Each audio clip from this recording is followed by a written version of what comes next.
جہانیہ میں اہل سنت جماعتوں کی جانب سے 2 بڑے جلوس نکالے گئے۔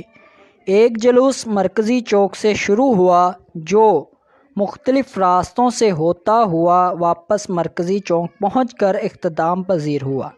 جلوس کی قیادت خواجہ محمد ذیشان، خواجہ محمد مدثر، ایاز خان نیازی، راؤ سعادت علی خان اور دیگر علماء کرام نے کی۔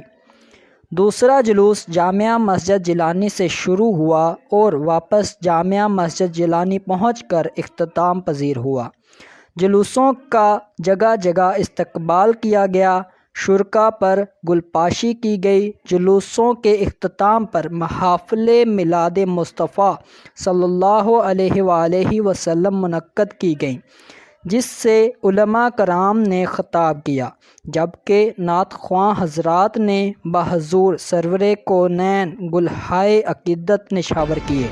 نمائندہ محمد وقاص ملک، mica news 24 net work, Jahania.